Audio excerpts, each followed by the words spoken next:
Good evening, everyone. We are doing a take two from our live stream from last night, and we got Dan back in the house. We got NC Relic Hunter back in the house with us, and we wanted to come to you guys one more time since we were glitching a little bit last night. So hopefully we don't have any problems with the glitching. I think I've got it under control, and I'm super excited to have both of these gentlemen with me tonight. And we are going to be talking about the Extreme. We've got tons of information that we're going to share with everyone. So real excited about this show tonight and sort of going back through some of the things that we talked about last night. But if you weren't here last night and you got here tonight, then, you know, you're in for a treat. Dan, Surfside Dan over here, real well-known metal detectorist, TV show personality as well.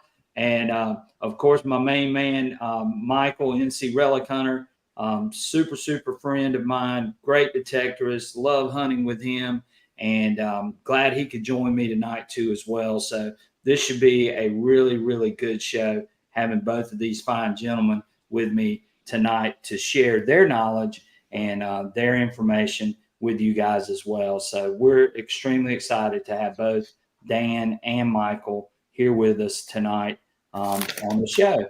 So again, as always, if you're new to the channel, please hit that like and subscribe button. I would greatly appreciate it. And again, that helps with our algorithm, and it helps us to bring content to you guys. And again, we've had 2 shows. We've had 3 shows this week, actually. So this has been good, and I'm glad that we were able to bring another show to you tonight about the Extreme, and we're going to talk some other things too. So, but first off, before we begin, I wanted to tell you what these 2 gentlemen were up to today. So, Surfside Dan, tell us a little bit about what you did this afternoon. It's just one of the clubs that I belong to. We get together twice a year. We have a club hunt, right? And the one we have in the fall is it's just for silver coins, and that we put tokens out on the beach. I'm not really into that type of hunting, but it's because of the club I go. But normally I want to be out there finding the stuff that right dropped years ago, you know. And it makes it fun too. And getting together with a group like that too is tons of fun. Going out finding coins, finding tokens. They were giving away prizes or something too. Yeah, is that correct? Yeah, we gave all silver coins away today. You know, peace dollars, half dollars, walking liberties, and all that good stuff. Right. That sounds like fun. Just, you know, we have lunch. We bring, you know, they bring food out there for us and that. So it's a good day that everybody gets together and enjoy the sun and the ocean, and it's walk away with a few bucks in your pocket. Right. Being on the beach this time of the year is very relaxing too, just to go out and just hunt, and you don't have to deal with the crowds and all of that, and it just makes it very good for going out and metal detecting on the beach. So Michael, tell us about your day today, because we know you had a lot of adventure today. I went to it's a farm near me. It's an old plantation site, and the ground is pretty mineralized and hot, you know, because they fertilize it. Pretty much you have to ground balance your pinpointer when you dig a target on the dirt you dig out before you stick it in the hole. It'll sound off on everything. But I ended up running Goldfield program, and I found some buttons. I ended up finding a South Carolina button as well. Okay, yeah, and we're going to show that in just a few minutes too. And I've got I got another find too that was shared with me through email. So we're going to put those up in just a second. But we do want to give some shout outs to all of our great supporters of our channel. So really want to go through and give these guys a shout out. We've got Chris. Chris is always here. Chris, we appreciate you so much. We got Sonny on here too. Sonny, we're always glad to have you. You know that. Of course, Wisco Detect is in here always moderating and doing a great job. And maybe one day we need to have Wisco on the channel with us, because he does an awesome job, and he's always here too. So I appreciate Wisco for coming on and helping us out as well. So Wisco, you've got an open invitation to come on the show with us when you're ready. Just let me know. We'd love to have you. Jeremy Duty's on here. Glad to have you on here, Jeremy. Sniff It Out, always a great supporter of the channel. Love having him on here. Matthew McCann, glad to have you, Matthew. Appreciate you being here with us tonight. Detector 2 Guns, always a great supporter of the channel. Glad to have him in here. Digging Canuck, glad to have you in here tonight, Digging Canuck. We've got some great information we're going to be passing along.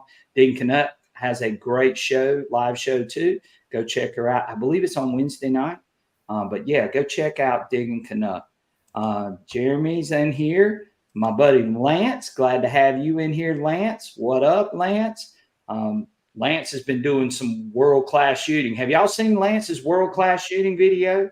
Yeah, I'm ready to see some more of that shooting around the world. Right, yeah. He shot the longest shot around the world. Dan, do you know anything about that? Have you heard about that? No, I'm interested though. Sounds good. You need to go check out his video. It's really it's a good one for sure. Greg Brown is in here with us tonight. Greg, glad to have you in here. Digging It Back, my man. Charlie, glad to have you in here tonight. Appreciate you being here. Damon B is in here. Good. We got a good crowd. Workman's Adventures in here too. And always super to have all of these guys being a part of the show tonight. So that leads us into sort of what we're going to be showing. But before we do that, I do want to go through some finds. And we've got a couple. So let's add those to our big stage here. And we'll put us all on the side for this one. So these are some of the finds that were done by our followers and were sent to me on email. So I did want to share these. The first one was by LC Hunt, who's a regular on here. He's not on here tonight, but he's going to be super excited when he sees this find. He found this beautiful cap bust dime, 1829. And he found that's in great shape too. I know. And he found it with the Deus too. So super, super, super nice find. And I know LC was really excited when he pulled that out for sure. Michael, you got a cap bust? I don't. Well, I take that. I do have one. It's bad fire damage. It was in a fire, and it's hard to make it out. But I do have one. But I can't tell the date on it. Right. Dan, how about you? You got any cap bust dimes? No, I don't have a cap bust. I've got a Drake bust. Wow. $50 though. Right. Yeah, that's sweet. That's a sweet coin for sure. Congratulations to LC, and we appreciate him being a great supporter of the channel, and we're super excited to share his finds. And then this next one, and I know it's I got it a little bit out of focus there, Michael, but this was Michael's South Carolina button from today. And Michael, you know, something that we haven't talked about, maybe we do need to talk about this, and I know Dan would be a good person to share this, is you notice how nice and we see the gilt and everything on this button. This is a beautiful South Carolina Civil War button that Michael dug today. But we haven't talked about cleaning coins and buttons. Tell them what you actually did to get this button looking the way that it looks. Well, I have some aluminum jelly, and Dan probably knows about that because I know a lot of the folks he's hunted with, they use that. And it's something you don't want to leave on there long. You just want to brush it on lightly. Right. Dan, do you use aluminum jelly on your buttons? Yeah, I still have a little bit left. You can't find it anymore. It's tough to find. Yeah. Right. So, Dan, what if you didn't have aluminum jelly? What would you use to clean a button like this? Well, one of my buddies uses alcohol, but just on a toothbrush and lightly brushes it, and it comes out, you know, really nice. But the aluminum jelly is the best. Right. But if you use aluminum jelly, make sure you use a little baking soda and water mixed in after you use the aluminum jelly on it to neutralize it. Okay, and that's good advice because that's something we might need to do a show on, was how to clean coins and clean buttons and so on. I think that would be a really interesting show as well. And I know, Dan, I know you got a lot of experience with it, and I know Michael does too. I clean mine the best that I can, but I've been really lucky because most of my stuff comes out pretty good already. But if I do have to clean it, then I like to know what's going on with that as well. So, but congratulations to Michael, NC Relic Hunter, for this amazing South Carolina Civil War button that he found today. So super, super nice find, Michael. Congratulations, buddy. That's a good one for sure. And I think you told me that was your 8th button off of this site, South Carolina button. Is that correct? Yep, that's right. 8. Wow, that's crazy. Dan, you dug 8 South Carolina buttons? No, I only have 5, I believe. 5. Wow, that's still a lot, though, Dan. That a lot of people would love to have 5 South Carolina buttons for sure. So I have one with silver wash. Oh yeah, which is really nice. I like that. Yeah, I've always wanted one with silver wash. So, but congratulations, Michael. That's a super, super awesome find. And I wanted to share that as I know Michael was excited when he dug that today. So I went out digging too today. And I went out with the Extreme. I marked some targets. I did dig a few, and but Dan and I are going to do some videoing next week on this same location where we've located some of these targets. And we're going to go back and we're going to show you some buried targets and what the Extreme is doing with those targets. So I'm looking forward to that next week. And we're all go for that for sure, Dan. So I'm looking forward to that. And we're going to pull out, he's got an Extreme, I've got an Extreme, and we're also going to be using the GPR unit as well. So we're going to bring a video. We might even maybe we can go live for a few minutes. Dan, what do you think about that? Yeah, that'd be good. Right. Now, it might not be the best live in the world, but at least you guys can sort of see what's going on. So maybe we could do that as well, and so on. So again, tonight's show is going to be about the Extreme Hunter. I know some of you were here last night, but we're going to talk about it one more time, talk a little bit about the Extreme. And of course, here is what it looks like when it comes in the box. It's got a nice case with it. You guys can see it, hard case. You can store everything in there, sort of keep up with your stuff.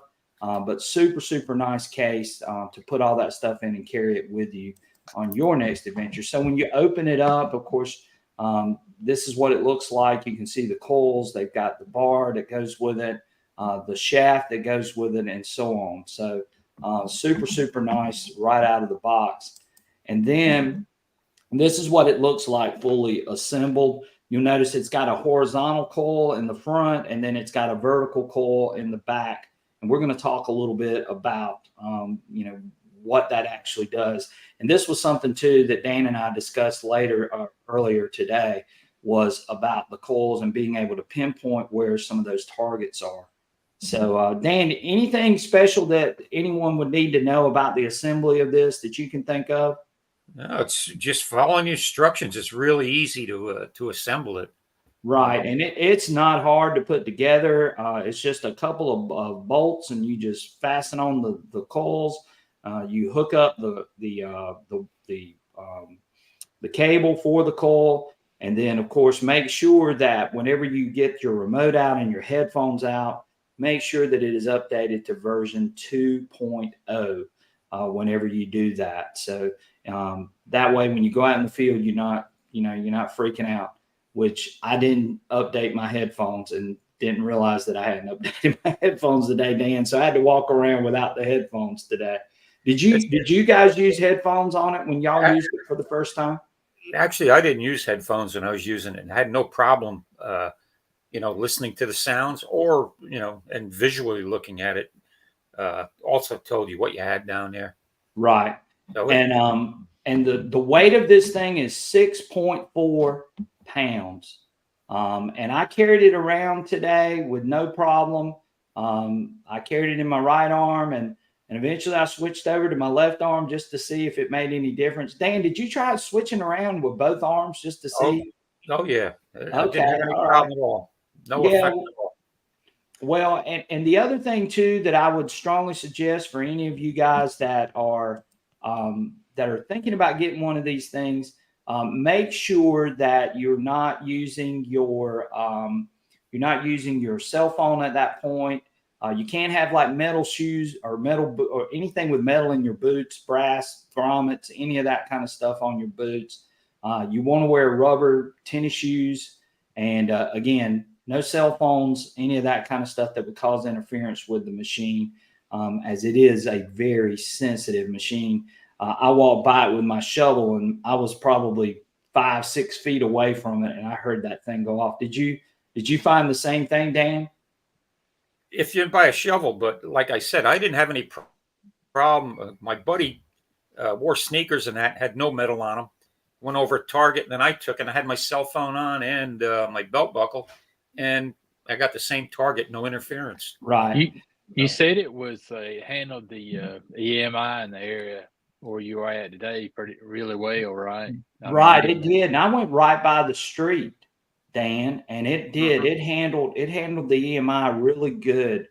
Jason Jarnigan is on here, and apparently he has one of these. He said that his thumb screws for the coil were a bit tight on his, but I didn't find that. How about you, Dan? Were y'all good in putting it together as far as the thumb screws? Yeah, no problem on that. Yeah, right. And Jason said during assembly, he said otherwise, no complaints. And glad to have you on here too, Jason. We appreciate you being a part of the show tonight. So again, this is what it looks like fully assembled, and it's a super nice machine. I'm real excited about it. I know Dan's real excited about it. We've got some great locations that we're going to be taking this thing to, and I'm just really pumped and I'm ready to go. And I want this week to get over with really fast so Dan and I can go out and go to the lot and start using it. So real excited about that. And again, this is a very nice machine. So and now these were some targets that Dan went over in his testing from the other day. And of course, it is showing this was a bag of silver coins, correct, Dan? Yes. Yep. Right. Yeah, this is silver coins. Okay. So, and you can see, I mean, it's sort of hard to see on the screen, but you can see there is a hump, and then there's a null, and then there's another hump, because that is indicating that it is a shallow target. And of course, you notice that the humps are not that big, which means it's shallow as well. So Dan tested it, and Dan was the one who actually sent me these pictures. So here's a cannonball, and once again, you got a hump, and then you got a drop, and then you got another hump. And you can sort of see that on the picture. I'm going to show y'all a real close-up picture in just a minute. But this was over a cannonball. And Dan, it rang up pretty good too, right? Yeah, it sure did. And actually, when I went over it, the back coil, it gave a grunt sound, so I knew it was iron right away. Right. And I found that out today too when I was swinging with it or using it today. I wasn't actually swinging with it, but I was walking with it, and it would give me that really good grunt. It would go womp womp, sort of low tone sound that we would expect from iron. So again, super acceptable for knowing what's iron and what's not iron and so on. So Detector 2 Gun says, how deep do you think the targets are? Most of the ones that I was seeing today were fairly shallow. Dan dug one not too long ago that was pretty deep. How deep was that target that you dug out at the plantation, Dan? That was between 2.5 and 3 feet, and it gave a good signal in that, and it turned out to be a real old car jack. Yeah. So you said it was 2 to 3 feet deep, you think? 2.5 to 3 feet, yeah. Right. And the target I dug today turned out to be, it was right in that 2-foot range as well. Of course, I wasn't going to chase anything really deep because my back just can't take it. And I don't have Michael with me to help me dig because Michael's a young buck and he can dig some deep holes. Right, Michael? I'll try. I don't know if I can dig 7 foot. Well, we've got some targets that we've marked, Michael. So you might have to come down next weekend and help us dig.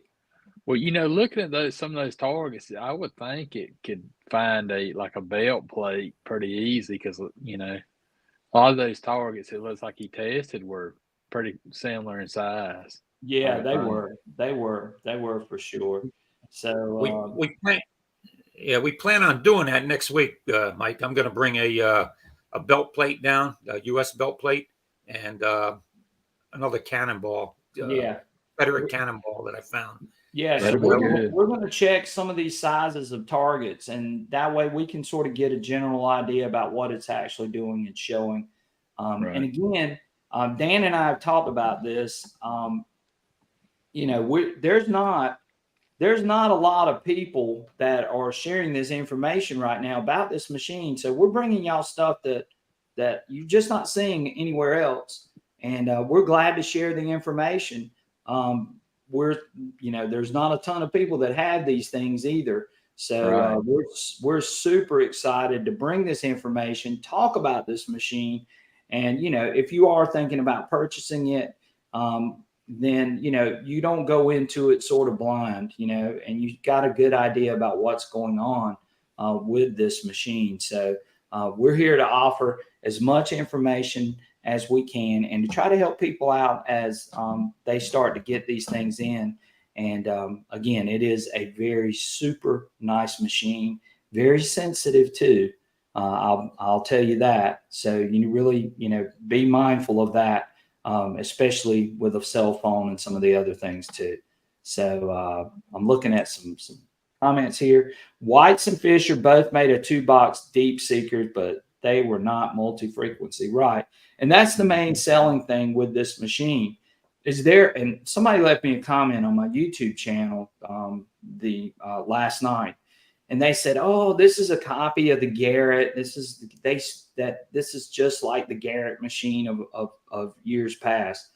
Dan, you've used some of these older 2-box machines. Do you think this machine compares to any of those older machines? Not at all. Right. Like you say, this has multi-frequency. I can tell whether it's a ferrous or a non-ferrous target. You couldn't do that with the old machines. No, that's where this puts this up here compared to being at the bottom digging everything. exactly. Michael, have you ever used a 2-box machine before this machine came out? I have not. This is the first experience I've had with a 2-box machine. Right. So I know a lot of people, they've seen some of these machines before, but understand this machine is totally different. We're talking about very new technology, and running multi-frequency in this machine is just going to give you huge benefits and advantages that we've never had before. And again, like Dan said, being able to tell non-ferrous and ferrous targets. Most of these deep seeking machines were not able to do that. They just gave you one tone, and that was pretty much it. So this is going to be a lot different. And if you plan on going to some of these sites that you've hunted before with this machine, I think you're going to find some things. And Dan and I talked about this last night, and Michael and I have talked about this on the phone. Guys, tell everyone where we think this is going to really. You're going to get the most out of this machine. What types of sites do we need to go to? And what are some things that we need to look for with this machine? So, Michael, I'll let you go first. What do you think? I would say Civil War battle sites, where there's artillery shells or even gun parts, barrels, or swords, stuff like that, and even your plantation sites, if you want to find old iron artifacts or anything like that, that's probably going to be the best places to carry it. Right, and I think so too. Dan, you and I talked about this last night. Where do you see this machine fitting into the U.S. market and the places that we're going to hunt here in the United States? Tell us a little bit about what you think about that. Well, it just opens up a whole new avenue of locations, such as old towns where you've got homes that were there during the Depression. Just think of how many people buried their money back in them days because they didn't put it Right. in the banks. Right. And me being a history teacher, Dan, I know that during the Great Depression, a lot of people took all their money out of the bank. Banks closed. That's why we got the FDIC and all of that stuff now. And a lot of people took that money out, and some of them buried it in their backyard. Now, did they remember where they buried it later on? Probably not in some cases. So you never know. And then, of course, Dan was on a show called Rebel Gold, looking for the Confederate treasure that sort of disappeared after the Civil War. And so we believe, too, that especially after the Civil War and even towards the end of the Civil War, especially in our area, we think a lot of these plantation owners actually might have hid some of their valuables in some of the old slave quarters and other places like that. And we could come across a nice cache of coins or treasure, or some of those valuables, silver, those types of things that they might have hidden during that period. So that's what makes this thing exciting to me. What do you think, Dan? Tell us a little bit more. Yeah, I tell you, at times I wish I was living in Florida along the East Coast over there with the treasure. The Oh treasure, yeah. 15 fleet. I'm I telling you, thought I'd be about that walking up and too. down that beach with that 2 bucks.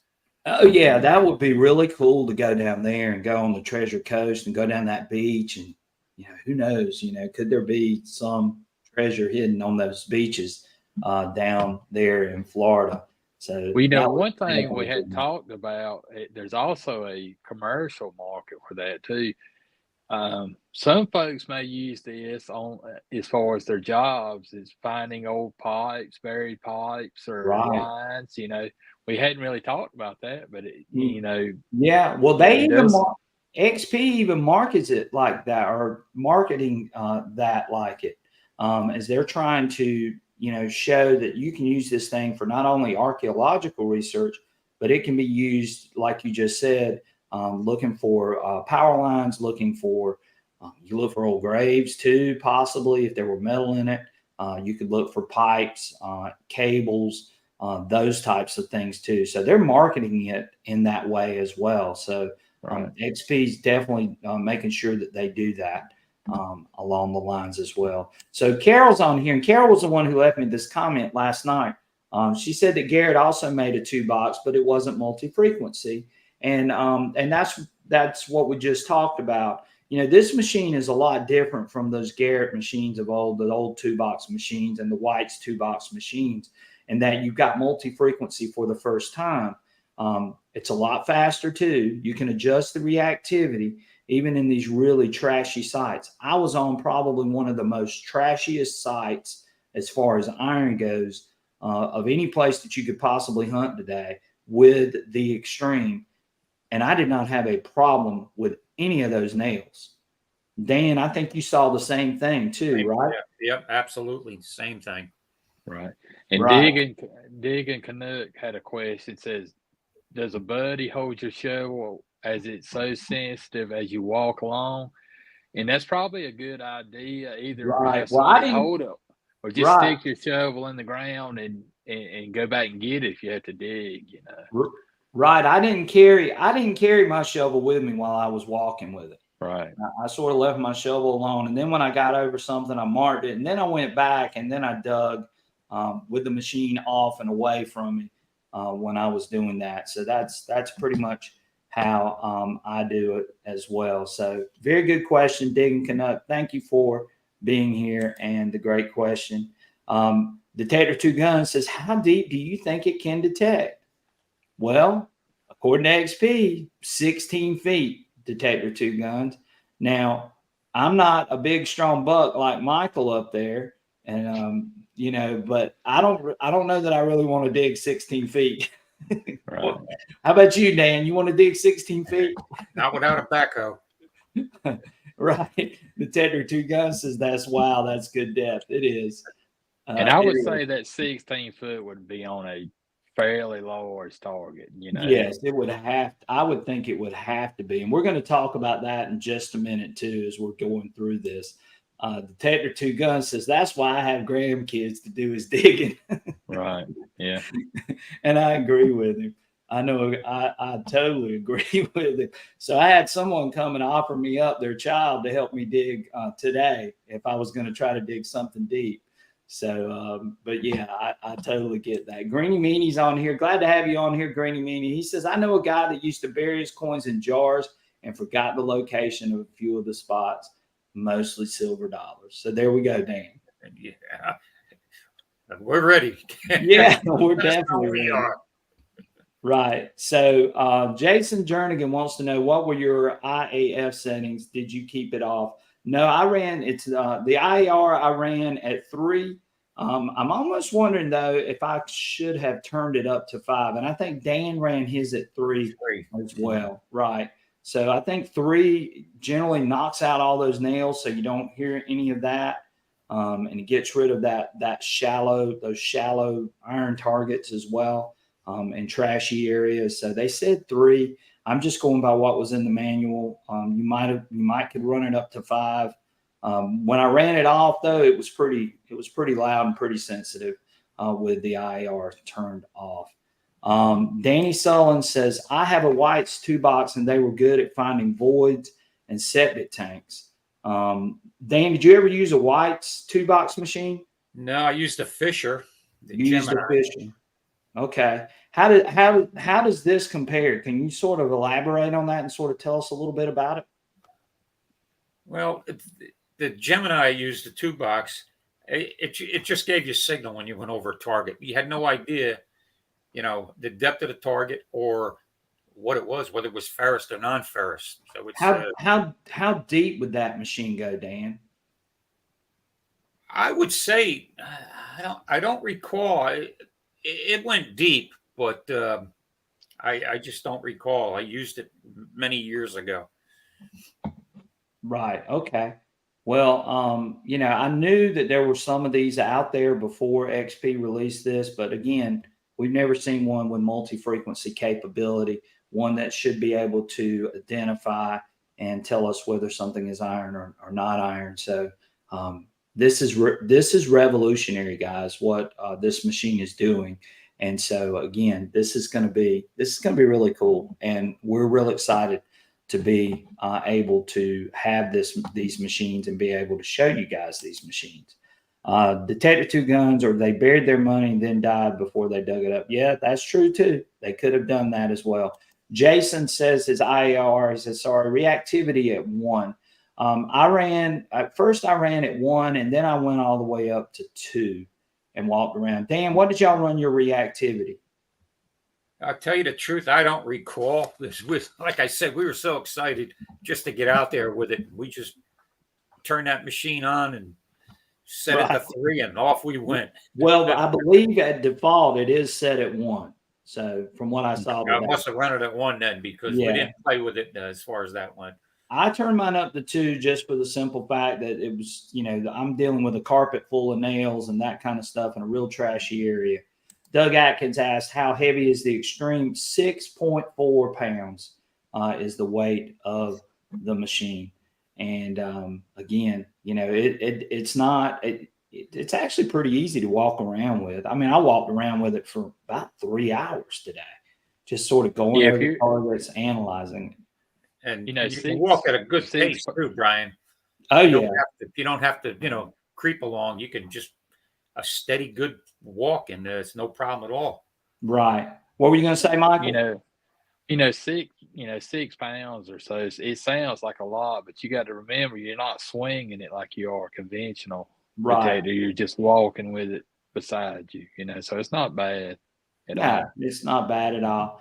Doug Atkins says it must be well balanced. I think it's well balanced. Don't you think so too, Dan?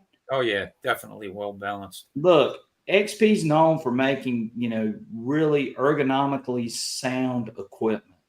And this machine is no different from anything else that they make. It's balanced, it's light. I don't know how heavy the old 2 box machines were. Dan, do you remember how heavy the machine was that you were using? Yeah, I don't recall. Yeah. So, but anyway, this thing is light, I'm sure, compared to some of those older ones from the past. And, 6.4 pounds, you're just walking with it. I did see on the manual that it looks like there's a strap that is made. I didn't get a strap, but you might be able to make you one too to use to where you take some of the weight off of actually having to carry it. And that was in the manual. And Dan, you got the manual in front of you? I have, but I don't see the strap where I'm looking. Let me see. Yeah, I've got mine too. I think it's on the back page, Dan. So the guy that is, let me show it to you. There it is. Let's see if this will zoom in. So let's see if that's it. So you see the guy down at the bottom. Y'all see the strap that they're showing on the manual? This guy's got a strap fastened to both ends. Well, I don't have that. Mine's a little different. Yeah, there you go. Yeah. So Mine doesn't have anyway, this shows a strap that this guy has no, I don't. there to take some of the weight off. They must have come up with an updated manual. Yeah, so I'm This one doesn't. interested to see. I'm interested to see, when that strap or if that strap's going to be available. I might contact them tomorrow if I think about it and see if I can get my hands on one. But yeah, there's there's a strap for it, and I think that'll take some of that weight off. But again, I walked around with mine today for 3 hours, and I really had no problem. Well, if not, they make a strap for like a shotgun that has a loop on each end that I'm Right. sure you could buy and use it, and it's adjustable length and just loop on each end, and that would you could probably use that if you can't get the strap. Right. So, I'm gonna check into it for sure because I can see where that would be an advantage to have a strap on there. What do you think, Dan? You like the idea of the strap? Oh, definitely. Yeah, it's strap make it a lot easier. If you get out there on a couple acres of land, you don't want to stop. You want to keep going till you get a signal, and Right. strap would be beneficial. Yeah, definitely. So Carol's back on there. She says, I have the Garrett 2 box, and the guy died before I got to use it at his property that he knew where the wagon train buried some gold and silver coins. I don't know the new property. Well, Carol, if you get one of these XP Extreme Hunters, you need to go right to that site and you need to start walking because if there's some gold coins there, I would definitely be there. And we appreciate you being on the show tonight. How about you guys? If y'all knew where there were some gold coins, wouldn't you take this machine straight there? Oh yeah. I would for sure. Blasted Cat says, I've got a site like that here in Hastings, Florida. They buried all their money when the Union moved into Palatka. I even had the handwritten maps, but can't find it. They wrote it was 4 foot deep. Well, Blasted Cat, here's your opportunity. Get you one of these Extreme Hunters and go straight to that site. Let's see you pull out some gold. Better find that map. Yeah, find that map for sure. So Blasted Cat says, hope this does the trick if it checks out right. Yeah, I would be all over that for sure. David Fraser says that he's been to Palatka. I've never been to any of y'all ever been to Palatka, Florida? What part of Florida is that? No. Yeah. Doug Atkins is on a Facebook with us. He says 1,000% that he would be all over that.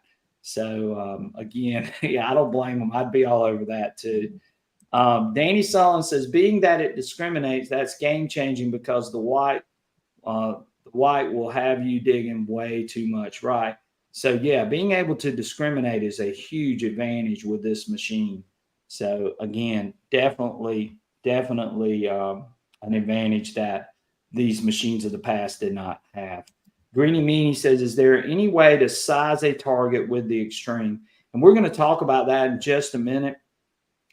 Basically, what they were saying in the manual is that the signal strength will tell you the size. And also, too, I believe the length of the hump will also help in identifying the size. But we're gonna look at that in just a second. So stay tuned, Greeny Meanie. We are going to be talking about that. Jeremy Duty says, how long does XP let you test the Extreme for? As long as I want, hopefully. So we're gonna be out with this thing. It's getting ready to turn cool here in South Carolina, and we've got some great permissions on some great things lined up to sort of show you guys what's going on with the Extreme. But XP, I can't thank them enough for sending me one and letting me try it out and show this to you guys. So we're real excited about that. David Frazier says close to the St. Johns River. Very good. Matthew McCann says I have been to, which I might have missed the other part of that, but Matthew, glad to have you in here. Carol said go make the new owners a deal. That's right. Detector 2 Guns says go make those people a deal where those gold coins are.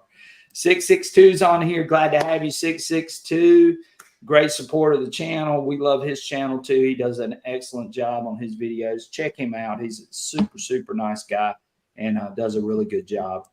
Blasted Cat says, David, the St. John's is full of treasures and big lizards that protect it. Yeah, I'm not getting in those rivers with those alligators. How about you guys? Will y'all get in the rivers with the alligators? Leave that for Calabash. Yeah, we'll leave that to Calabash. We'll definitely leave that to Calabash. So let's continue on talking a little bit more about the Extreme. We're going to pull this up again. And let's put us in here too with it. There we go. All right. So if you look here, this is what was actually in the manual. And again, this sort of shows you, and Greeny Meanie asked this question a few minutes ago. It shows you about targets and signal strength. So this is what a shallow target looks like, the picture at the top. And it says a shallow target usually has a double lobe signal interspersed with a negative one. And of course, this is what you would see on the machine, is you would see two humps with a negative hump. And Dan, that's what you saw too, correct? Yeah, that's what I saw. Just my hump wasn't as pronounced. Yeah, so that must have been a pretty good sized target that they were swinging over. But yeah, my humps were not. This sounds funny. My humps were not that big either. So again, a shallow target, two humps with a negative interspersed with those two humps. So the second picture on here says a more deeply buried. The same target will have a strong first lobe, but the second one will be less marked. And I saw a couple of these today, Dan. So that's what's got me pretty interested in going back to the lot and checking out these targets that I saw that were similar to this one. But that's around the 2 foot mark. Is that right? That's around the 2 foot mark. And then the last one is a 48-inch deep target. And again, I don't know if you guys can see that, but hang on one second. Again, you can see that it has sort of a slide of just a little small hump that goes over. Dan, did you see any of these, like they say at the 48-inch mark? Yeah, I'm looking at the bottom one, okay? Yeah. And with the one hump, right. Well, if I remember right, when I went over that jack, when I went and over it one way, I got the double hump. But when I went and did a 90-degree on it, looking at the length of it, it gave me the one hump. I don't recall two humps because it was just. Yeah, and I saw. I got to double check on that though. Yeah, I saw some like this today too. So again, that would be a really deep target, and that's the one that I'm probably not pulling out the shovel to go after, right, Michael? Yeah. That's not unless I got Michael with me. If I have Michael with me, he can dig that. What do you think? Well, I do have a question. Sure. If it's a smaller target, would it also give it fainter? You know how? Yeah, the signal strength indicates a lot about the size of the target too, from what I read in the thing. What do you think, Dan? Well, we're going to find out come this weekend. Right. Yeah, we're definitely going to put it through the paces, and we're going to try to video the whole thing and sort of walk you guys through what we're seeing and what we're showing. So we are going to be doing that. So please check out the channel as Dan and I, and maybe Michael can come down too. I don't know if he's got anything going on next weekend, but maybe he can come down too. And we're gonna go over this site pretty good, and we're going to bury a few targets. We're going to see what the Extreme does over those targets, and it's just going to be a lot of fun. Isn't it, Dan? That will be. Yeah. It'll be an educational one for sure. For sure, that's right. So we're going to figure out how everything works on this machine. So it does have a 5-year warranty. So 5-year warranty on it, which is, that's outstanding by any metal detecting company. 5-year warranty on the machine. It is semi-waterproof, but you're not going to want to dunk it in the river or dunk it in the ocean or anything crazy like that. So you need to keep that in mind too. That it is slightly waterproof.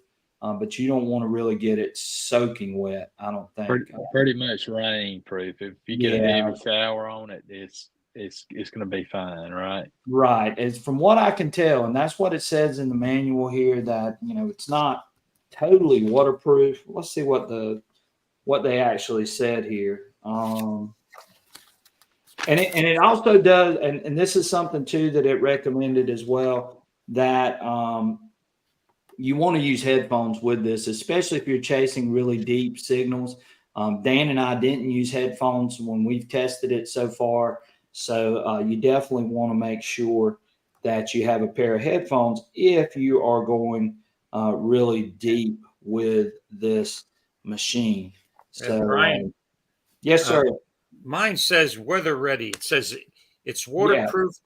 Construction can withstand rain and changing conditions. Right. So weather ready. I would not dunk it. I would not drop it in the river and think you're going to be okay with it.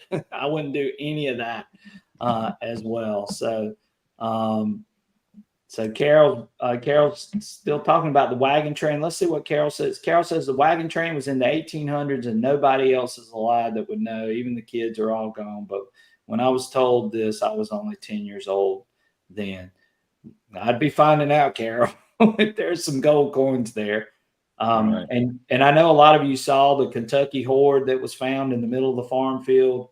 Who knows if there's other great, and I'm sure there's some other great treasures out there. This machine is designed to help you in finding some of those great treasures too. So it's a really, really, really good machine. And I think XP's done an excellent job. And I do believe, and I said this last night too, that they are going to probably, just like they do with all their products, probably going to update this. There's probably going to be some things that are going to come down the pipeline to improve it, make it better for us, and so on. Dan, don't you think XP's that's probably in their future as far as updating and making this thing better and better? Oh, without a doubt. Yeah.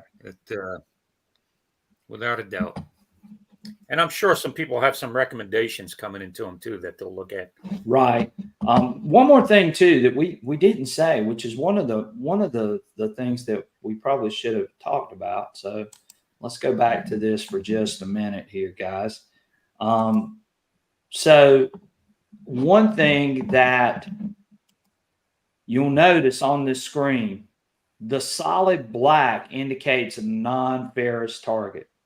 Okay. When you see gray, which they don't have, and Dan showed it on his pictures, but they were a little bit too far away. But when you see gray, then that means it is a ferrous. There's a ferrous target there, not a non-ferrous. Solid black indicates non-ferrous.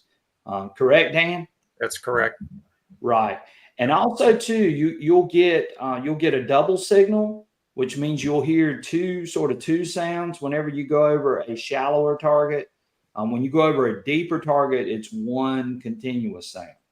And that was the other thing that I didn't mention a few minutes ago. Danny Sullivan says he will be getting one because of the discrimination in the graph. Right, Danny. I don't think you'll be disappointed with it. And it's going to be really neat to see what happens with this machine as, you know, they keep making these improvements with this machine. It's going to be really interesting to see. And you can take this thing back to some sites that you've beat up and hopefully can pull some targets out. Michael, wouldn't you like to take this back to some of your sites that you beat up maybe and see if you can find something else?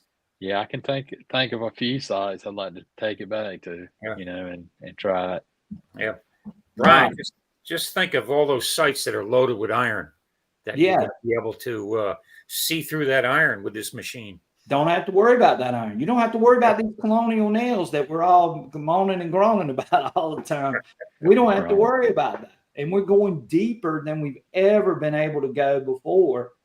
The XP Days 2 is a deep machine, but this thing is deeper, and this thing does a really good job of being able to tell you what it is. So Greeny Meanie wants to know about the tone. Is it still going to ring tones, or is it just a single tone?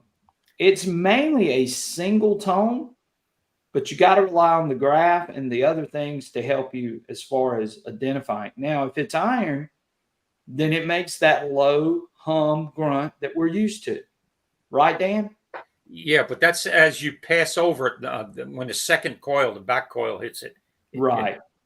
The front coil, it's going to sound like your regular target, the regular sound. And then as you go over it with that back coil, you'll get that grunt and you'll know it's iron. Yeah, definitely. And also looking on your graph, you're going to know too. Right. Yeah. You're going to be able to tell those things just simply because of what XP's provided us here. And just an amazing machine.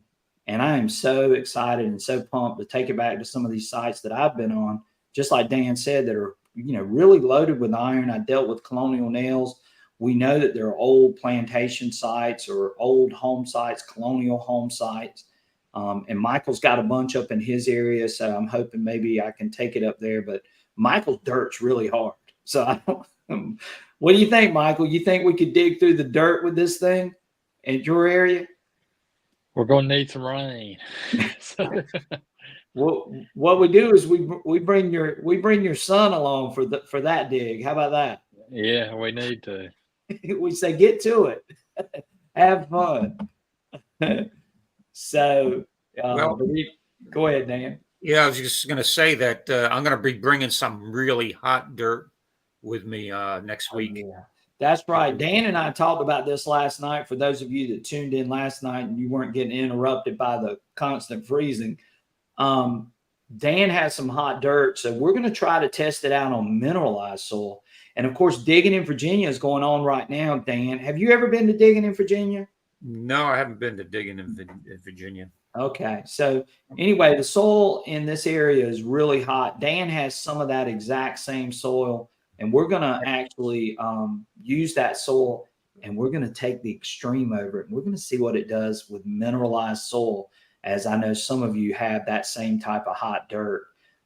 Michael's got some hot dirt up there where he's at. Michael, are you interested in seeing that test? Yeah, I'm very interested. And, you know, what we can do to kind of adjust for that, you know, I don't know, maybe sensitivity or IAR setting. It's going to be interesting to see what you can do to adjust to, you know, for those situations. Right. Greeny Meanie says, hey, is there multi-tones for it is what I should have asked. It's basically it's one single tone for the most part. Right, Dan? Yeah, well, you could say multi-tones in a way because you do have your iron tone and then your regular tone. So it's actually two tones. Yeah, you got two tones. You're going to know, and again, you're going to have to use the graph. You're going to know whether it's ferrous or non-ferrous based on what you see on that screen. And you know, and again, I'm going to say this, you might get fooled on a few of these. Just like Dan said, he got fooled on one of the targets that he dug.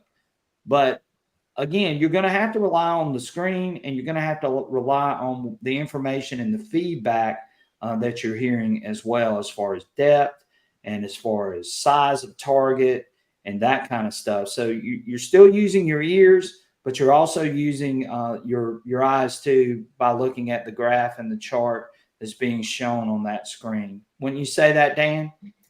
Yes. Yep. I agree. Right. And 662, I had his comment up there a minute ago. They have been great about listening to feedback with updates from the users on the dais too. And I would expect the same with this. I agree. I think we're going to see some things coming down the pipeline from XP for this machine as we move forward.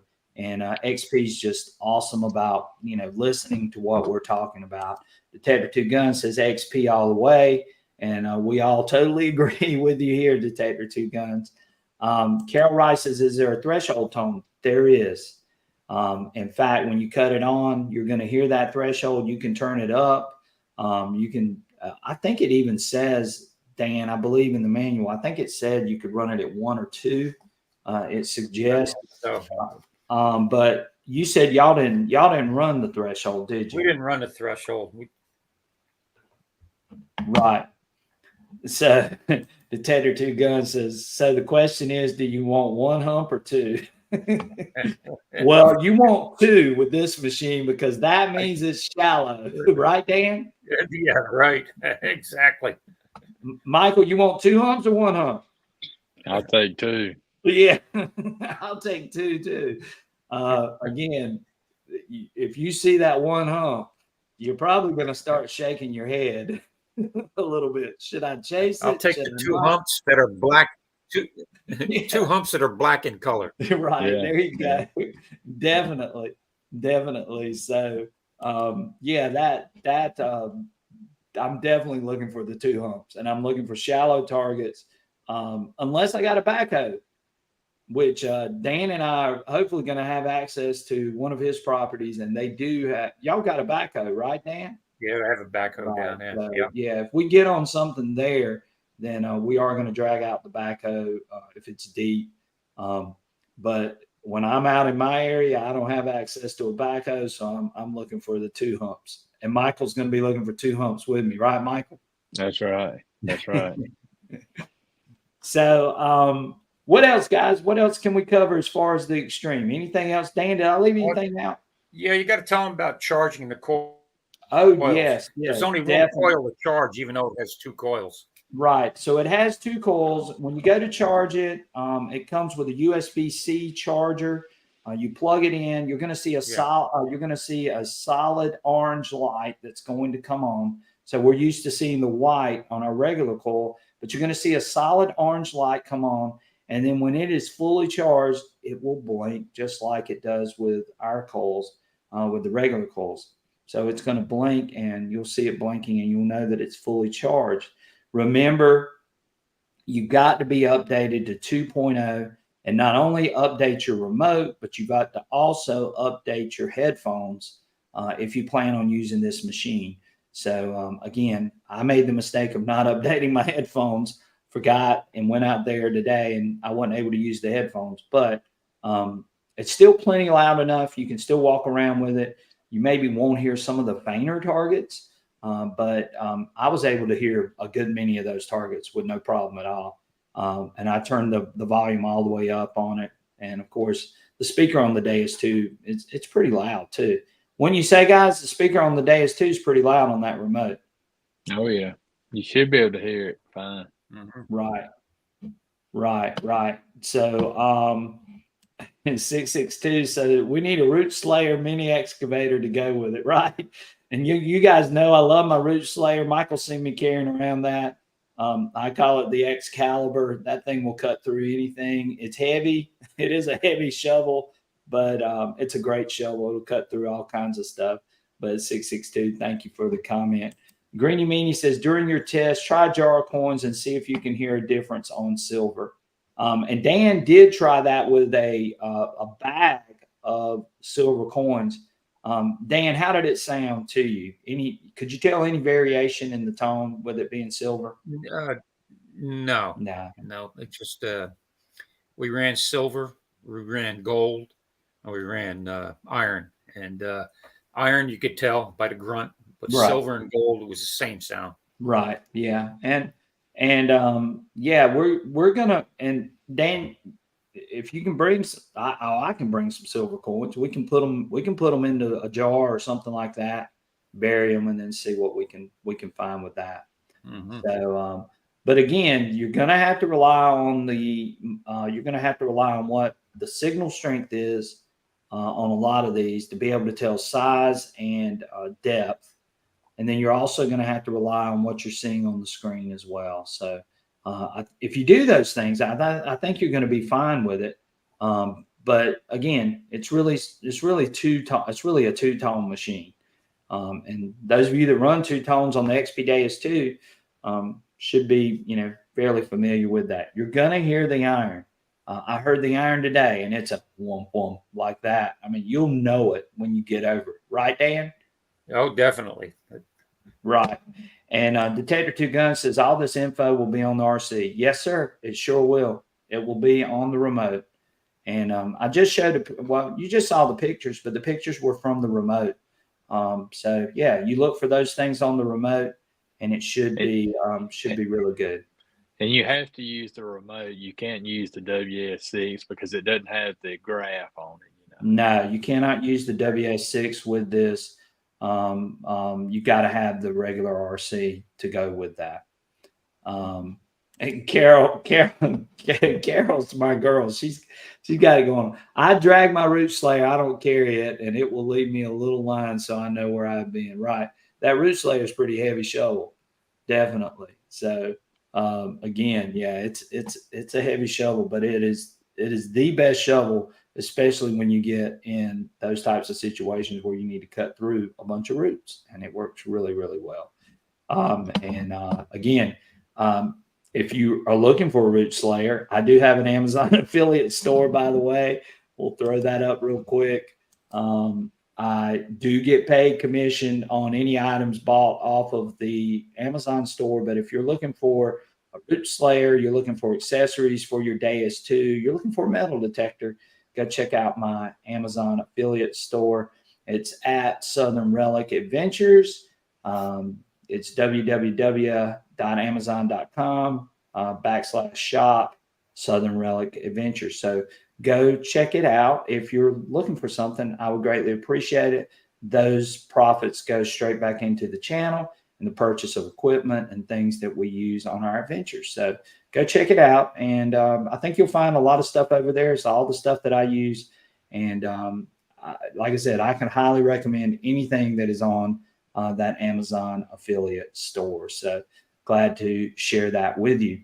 Also, too, if you've got some finds that you would like to share with me for next week's show, you can share those to srансc@gmail.com. And I'll be glad to try to get your finds up on the show as well, as we showed a few tonight. And if I missed anybody that shared them to me and I didn't show them, just shoot me an email, remind me, hey, will you put my finds up on the next show if I did accidentally miss yours? And I'll be glad to share those finds with you guys. So, guys, anything else? We're a little over an hour right now.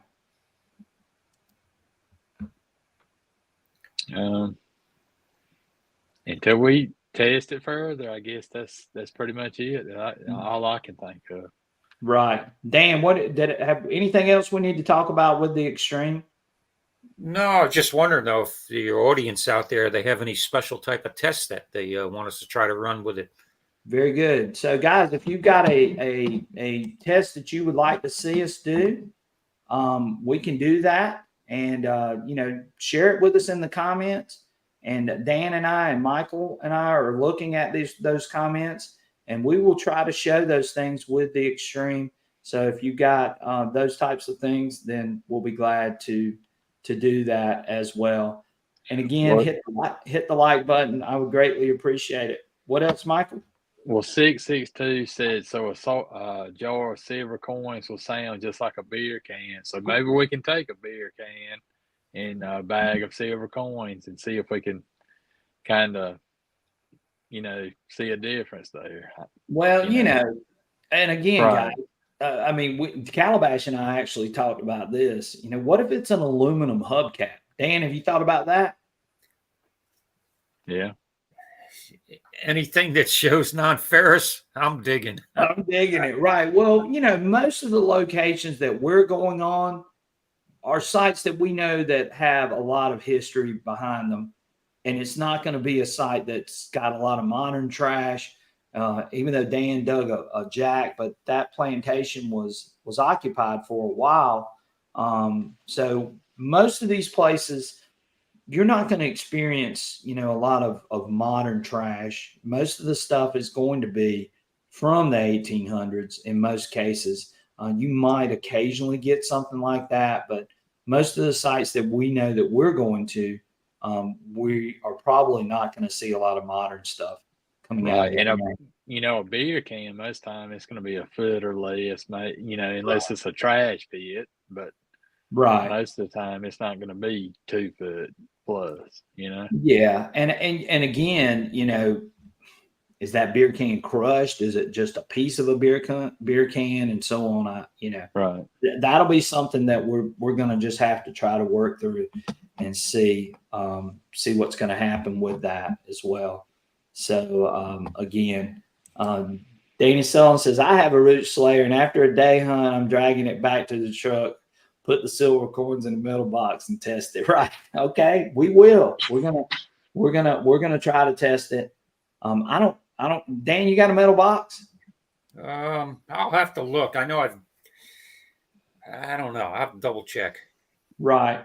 And I might even put up something that you guys can respond to on YouTube, things that maybe you want to see tested with the Extreme. I might try to figure out or put a poll up or something along those lines if I get a chance this week. I got a real busy week as my sports season is winding down. And but I will try at some point. I'm just looking forward to the weekend and being out with these guys and going out and enjoying being out and outside and testing out the Extreme. So we're really looking forward to being together, and it's going to be a great time. So Carol says, do you have a backhoe to get that deep and really get the information from the XP? So like I said, Dan does have access to a backhoe. I do not.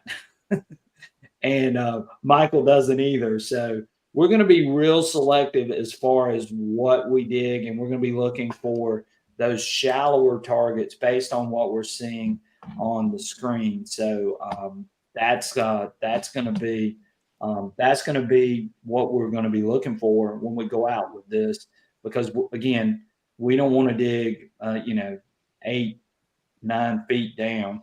Most of the targets that I think that we're going to focus on are going to be the shallower ones at maybe 2 feet, possibly. What do you think, Dan? 2 feet? Well, if we got Michael with us, we'd probably go down to 4 feet. Yeah, there we go. Michael hauls around Civil War cannons and stuff, so he can definitely put a blade in the ground for sure. So again, it's going to be shallower targets when we don't have access to a backhoe for sure. I'm not into digging 6 and 7 foot holes, and that's probably what we're going to be doing. We're going to be looking for those shallower targets. So again, guys, it's been great. I think we're going to wrap this up. We've been on here an hour and 9 minutes. It's very informative.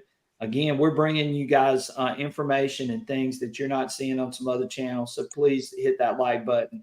We're trying to share as much as we can with people to get them familiar with this machine as you might be thinking about purchasing one. Another good thing too, and Dan sort of said this a few minutes ago, and Michael would probably attest to this too. There may be metal detecting clubs and groups that could pool their money to buy one of these things, right, guys? Right. Yeah. I agree with that. I think that's a great idea. Right. It is for an individual to spend that money. I mean, it is a big investment, but a club, that and if a few of them used XP DS2s, you could buy just the coil setup and split it and take turns using that while the others dug. Right. Dan, what do you think about that idea? Well, it's not a bad idea, but I tell you, I'd rather have my own. I don't want to be Yeah. waiting. Yeah. Well, Oh, you're number 6 or you're number 8 mine.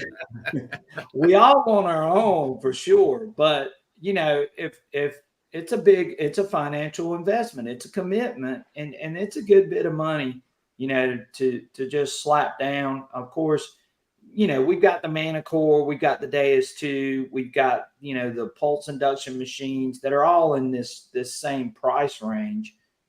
So, and I know a lot of people buy those machines, and they're great machines. And this is no different. I mean, you're basically putting about the same type of money into a machine. And again, if you don't have the financial capabilities of being able to do it, then maybe you could convince a group of you of going in together and buying one and getting the full package, which I think the full package runs at 2,700. And I think Dan and I talked about this yesterday. Was the coil package, I believe, is in that $1,500-$1,600 range somewhere there. Yeah. So again, that might be a way of getting one. If you're concerned about price and saying, "Hey, I don't want to plop down this much money for a machine that I might not use every single day." Because this is, and we'll be honest, this is a niche type of machine. But it would be nice if you got on one of those sites where you wanted to try something like this on that site, a site that you hunted out, and that there still could be something there that could be a little bit deeper, then this is going to be a great thing to have. So there you go. Chris says, great show tonight. Thank you, Chris, for being here. He says, one of the hints I read for them is the rock walls. People used to bury things against them. Right. And maybe up north, when you see these rock walls, you could definitely do that. Dan, what do you think about that idea? I don't know, because you got to walk. You'd have to use it that sideways, and I don't know if it said something about not to use it on an angle like that. I got to double check in the book. Okay. All right. So, but again, you could definitely do that. And cellar holes and those types of things up north, I could see this having a good advantage there. What do you think? You think it would do good in those cellar holes up north? Oh, definitely. Around those, it would. Yeah. There's a lot of uses for it. I mean, the potential out there is it's unbelievable. Right. Jason, you said the run time was about Go ahead, 10 hours, right? The run time, yes, it says about 10 hours. Okay. If I remember correctly. Somewhere in that range. What do you think, Dan? How long do you think it'll run? Yeah, the book says 10 hours. Okay. Okay, so 10 hours. Right. I was looking again at this thing that says weather ready. It says it's waterproof construction, can withstand rain and challenging conditions, which is what you said. That's the same thing in my manual too, Dan. So yeah. So Jason says, thank you guys for the insight on this great new tool. And Jason, we're glad to have you on here tonight, and hopefully you'll be out with yours and share some of your finds. If you find something, Jason, share it with me. I'd love to be able to put it up on the channel and tell us, a little bit about how you found it and, what you saw with the XTREM. So that'd be great. And love to hear your feedback too, Jason, as well. So we appreciate you. Carol says, yes, I'm wasting money that I've spent on the Garrett 2 box. I've never used it. $1,000 gone. Right. And she said that was 30 years ago for that Garrett. So again, new technology, and I think they've done a really masterful job with this detector. There's a lot of applications that it can be used for. We've sort of given you some hints as to what we're going to do with it, where we're going to use it. We've come up with ideas and things for testing. If you guys think of something else that you would like to share, you can leave it in the comments on this video. If there's something that you want us to try to test or show, we'll try to do our best to do that, because you guys have got a lot of great ideas too as well. And would love to hear what you guys think as well. So again, guys, we're going to wrap it up. It's hour and 15. Any parting words real quick before we leave? Just want to tell them, make sure you tune in next week. Oh yeah. Make sure. Now it might take me a little bit to put the video up, but we're going to do another live stream next week, and we'll have some more information coming out, what we've seen out in the field. We're going to be doing some hunting. Michael, you and I are going to be doing some hunting. Dan, you and I are going to be doing some hunting. So I think it's going to be an awesome time heading forward as we move into the holidays and move into this colder weather. That's going to be fun, being out and hunting and doing these things, and especially with this new machine, the XTREM Hunter. So I'm looking forward to it as well. So with that being said, we're going to get out of here tonight, guys. Thank you, everyone, for being here and tuning into the show. Thank you, Dan. Thank you, Michael, for being here. So glad to have you guys. You guys offer a lot of great and insightful information that everyone can use. And I appreciate you guys both very, very much. And I'm looking forward to being with both of you really, really soon. So again, you guys take care. Everyone else take care. This is a fantastic group that we had in here tonight. Thank you for being here. And we will catch you guys real soon on our next adventure. Take care, guys. Good night, everybody. Yep. Take care. Good night, everyone.